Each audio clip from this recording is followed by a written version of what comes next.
Hello दोस्तों, आइए आज आपको मैं दिखाने जा रही हूँ, पता है क्या? पॉपकॉर्न। ये देखिए, मैं मार्केट से ले आई हूँ। अब मैं इसे खोल ली हूँ।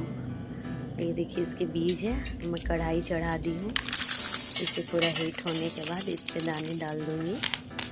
फिर ये देखिए, ऐसे इसको ढक दिया मैंने। ढकने के बाद 5 से 10 मिनट के बाद हम इसे निकालेंगे। फिर ये देखिए, हमारा रेडी हो गया। इसमें बटर लगा हुआ, अगर आपके पास बटर नहीं है तो आप इसमें रिफाइंड तेल डाल सकते हैं। Thank you. Her her Mahadev.